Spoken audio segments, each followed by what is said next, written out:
Je vous propose de monter aujourd'hui ce flotteur, un 0,6, dans l'objectif d'aller se faire une pêche pour une des futures vidéos. Comme ça, on a deux lignes. L'idée avec cette 0,4 que j'avais montée, ce sera de pêcher des poissons à 3 ou 4 mètres. Et l'idée avec cette ligne sera d'aller pêcher des poissons à 9-10 mètres. Donc cette ligne avait été faite en 2,50 m. Comme au bord, il y aura moins de profondeur, bien sûr. Et cette ligne-là, on va la faire en 4 mètres de long. On va aller pêcher sur le poste numéro 11, le 10 plutôt. Je n'ai pas encore fait de vidéo sur le poste 10, il est juste à côté. Et on va utiliser ces deux stratégies de ligne. Aujourd'hui, je vous propose de monter cette ligne en 0,6 g, donc fil intérieur, sur du 20 centièmes. Et on va améliorer notre montage dans le sens où on va diminuer les points faibles. Sur la ligne précédente, nous avions un bas de ligne. Donc comme nous avions un bas de ligne, on a forcément des nœuds. Si on a des nœuds, on a des points faibles potentiels. Moins vous allez avoir de nœuds sur votre ligne, moins vous aurez de points faibles, c'est évident. Moins vous allez pincer fort votre plomb sur votre ligne, moins vous aurez de points faibles également. On va monter l'hameçon. Donc pour ne pas avoir de bas de ligne, on va monter directement. J'aime bien monter les lignes directement au bord de l'eau, mais c'est quand même bien pratique d'en avoir quelques-unes d'avance dans la caisse. Souvent j'en fais une ou deux en arrivant, mais j'en ai toujours quelques-unes dans la caisse au cas où ça mord très bien et au cas où on est sur une série de casses, ça arrive. Donc c'est parti, décidément, hop, voilà, directement sur l'anneau et je repasse tout mon corps de ligne. Vous avez vu précédemment, j'ai coupé la longueur du fil à 4 mètres, ce qui me permettra d'ajuster en arrivant au bord de l'eau. Le kit étant à 3,40 m ou 3,60 m, comme ça ce sera bien pratique. Hop, et voilà. Je vous ai déjà fait une vidéo concernant le montage des hameçons à œillet. Je vous mets le lien juste au-dessus si vous voulez aller la consulter. Donc là, j'ai passé l'intégralité de mon fil dans l'anneau. Il y a évidemment la possibilité de monter directement votre hameçon, donc de ce type, en utilisant soit un œillet, soit une palette, directement au corps, sur la hampe, sans forcément passer tout le fil dans l'anneau, dans l'œillet, pardon. Moi, j'ai pris cette habitude-là, donc c'est pour ça que je pratique comme ça, surtout quand je suis au bord de l'eau. Mais sinon, il y a possibilité de le faire dit autrement. Je vous ferai une vidéo plus tard là-dessus, j'ai pas encore pris le temps, mais vous pouvez utiliser la force de cet hameçon à œillet et le monter directement sans forcément passer dessus. Moi j'adore les hameçons à œillet, dans le sens où ça fait un peu moins de points faibles concernant le fil au niveau de la palette. Et donc on diminue les casses potentielles également. Allez, maintenant nous avons notre longueur de ligne qui est tirée. Hop, j'ai pris un fil en 20 centièmes, je sais pas si je vous l'ai dit. Donc notre hameçon, j'ai mis un hameçon de taille 12, donc plutôt un gros hameçon pour favoriser une pêche au pelé en neuf, qui devrait être une pêche à haut rendement. En ce moment, les eaux se réchauffent pas mal depuis 2 ou 3 semaines, les poissons se remettent fortement en activité, donc reproposer un pelé riche au milieu de pelés un peu moins riches en 6 ou 7 peut être très intéressant pour déclencher beaucoup de touches rapidement. Ce sera, j'espère, le rendement de cette pêche. Et on va commencer à positionner nos plombs. Donc le flotteur, c'est un 0,4 g. Donc je vais lui mettre 0,4 g de plomb. Pour ça, on va mettre un plomb numéro... ça doit être 10. Ah, ça a effacé. C'est un plomb en 0,04. Donc 0,04 g, à vous de vérifier. Je ne sais pas si c'est 9 ou 10, mais en tout cas, un plomb de 0,04 g. Hop. Alors, la stratégie que j'aime bien employer là-dessus, c'est traîner entre 8 à 12 cm. Je trouve que c'est vraiment... vous traînez de ça sur le fond. Après, bien sûr, quand les poissons rentrent en activité, vous pouvez ne plus traîner, traîner beaucoup moins, pêcher à ras du fond.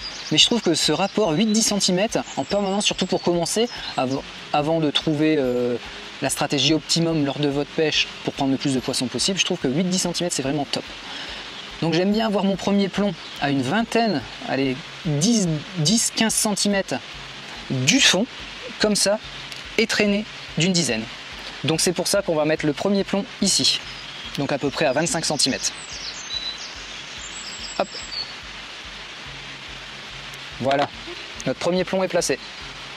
Et ensuite, je vais mettre une série de plombs pour que ça descende relativement vite, groupés.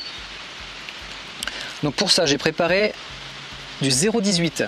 0,18, ça va nous permettre de mettre 2 plombs, 3 pardon, et donc hop, j'en remets un juste au-dessus de mon premier plomb pour faire la plombée du bas.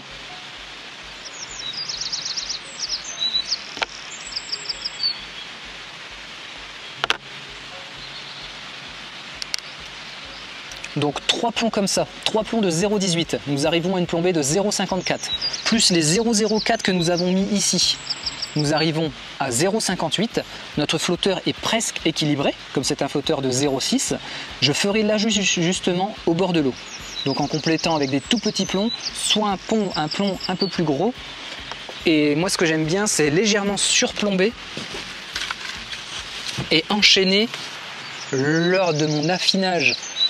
Quand je prends mon fond, enfin après avoir pris mon fond bien sûr, avant de prendre le fond même, j'équilibre ma ligne et j'utilise ce type de graisse, donc une graisse pour antenne. Vous voyez, c'est super pratique d'avoir ça. Ça permet de plomber 0,6, mais vous pouvez aller à 0,1, 0,61, 0,62 pour que votre ligne soit vraiment le plus sensible possible. Mettre de la graisse sur l'antenne, ce qui permet de la faire un peu ressortir. Et dans certains contextes lumineux, ça c'est une astuce intéressante à savoir, c'est que vous pouvez changer votre couleur d'antenne. Donc si vous avez une antenne rouge mais qu'elle se voit très mal, vous prenez ce pot de graisse en jaune par exemple et vous pouvez jouer là-dessus pour faire ressortir la couleur de votre antenne. Je reviendrai là-dessus, mais la meilleure des astuces, ça c'est vraiment génial, c'est un marqueur noir. Vous devez toujours avoir un marqueur noir dans votre caisse. Il est forcément là quelque part. Et quand vous avez un soleil couchant, rasant, le soir, généralement, on a vraiment du mal à voir les antennes des fois. Vous la peignez en noir, vous allez voir, ça ressort, c'est génial. Allez, fini pour cette nouvelle astuce, on finit cette ligne. Alors, pour les 2 autres plombs qui nous restent, il est très important de les mettre plus haut que la longueur de votre hameçon en fait. Ça va juste permettre de ne pas vous emmêler lors de votre mise en place de la ligne. Donc c'est pour ça que je mets minimum à cette hauteur là, vous avez vu. On a mis nos plombs de bas, on a notre hameçon qui arrive ici, donc les plombs je vais les mettre 3-4 cm au-dessus. Voilà, de cette manière, quand mes èches seront à l'hameçon, et si je pêche un peu vite, eh bien mon hameçon ne va pas s'emmêler à ce niveau-là de la plombée. Ça aussi c'est important à savoir. Bon, on est beaucoup plus dans le contexte d'une pêche à l'anglaise. Là en pêche au cou, c'est un peu moins vrai pour les pêches comme ça de gros poissons, parce que les fils sont plutôt rigides. Mais quand vous allez vous faire de la pêche fine, notamment en concours ou pas forcément, pêcher fin, c'est très agréable, les pêches de gardon, d'ablette et de brème, même tout poisson bien sûr, et bien ça c'est très intéressant. Allez, on va positionner notre flotteur, donc je lui enfile maintenant les gaines, le corps du flotteur, hop, que je place à peu près à 80 cm, parce que je sais qu'il y a, non plutôt 1,20 m, on est plutôt sur 2,60 m, 2,80 m de fond, donc on va être à peu près à 1,20 m, hop, je sais que là, j'ai quasiment la longueur de pêche. En arrivant au bord de l'eau, je vais pouvoir mettre ma ligne directement sur le kit, ajuster la plombée, comme vous venez de voir, comme je viens de vous expliquer.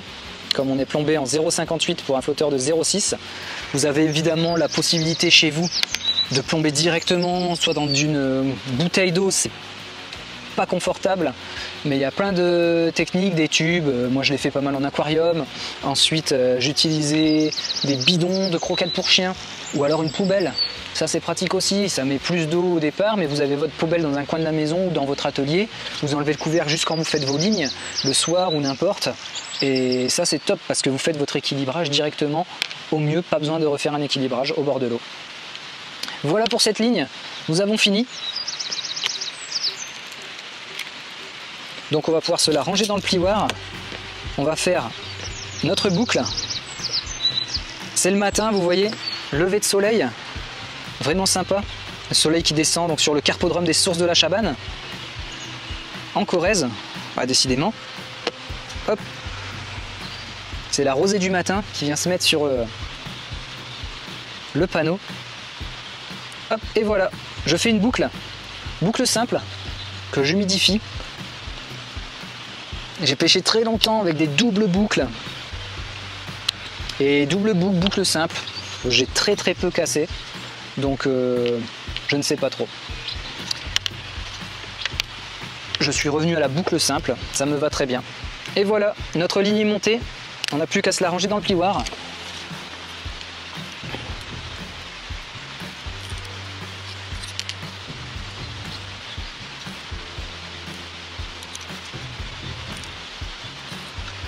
Je vous ai fait également une vidéo comment ranger votre ligne dans le plioir, si éventuellement vous ne savez pas.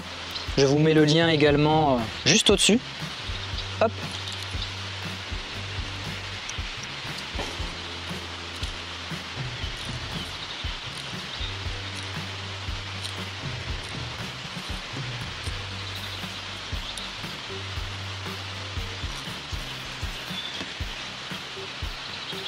Hey, tu t'invites toi, Locke? Dis donc. Un invité surprise. Locke, pour finir cette vidéo. Non mais dis donc, il s'invite tranquille, de bon matin. Donc voilà, vous avez vu, les deux vidéos sont faites. Pardon, les deux lignes sont faites, elles sont prêtes. On va pouvoir attaquer dans une des prochaines vidéos une pêche au coup. Donc je vais mettre en route la série de pêche défi 1 heure, c'est-à-dire prendre le plus de poissons possible, hein, parce que quelque part c'est ce qu'on aime, et se mettre un peu en mode concours entre guillemets, mais en mode plutôt actif pour avoir pas mal de poissons. Donc en 1 heure de pêche, on va ouvrir une nouvelle playlist défi 1 heure. Il y aura pêche au coup, il y aura des défis 1 heure à l'anglaise, au feeder par la suite. Tout ça, ça va se mettre en place. Et je vous propose d'ouvrir cette pêche défi 1 heure dans une des prochaines vidéos avec ces deux lignes. Donc une stratégie de 0,4 en bordure à 3-4 mètres et notre 0,6 à 10 ou 11 mètres. Voilà. Je vous remercie de continuer de partager toutes ces vidéos autour de vous, de continuer à vous abonner. Il y a de plus en plus de commentaires, de likes, c'est juste génial, ça nous permet de nous développer de plus en plus. Je vous dis à une prochaine vidéo, faites de vos rêves votre vie. Salut!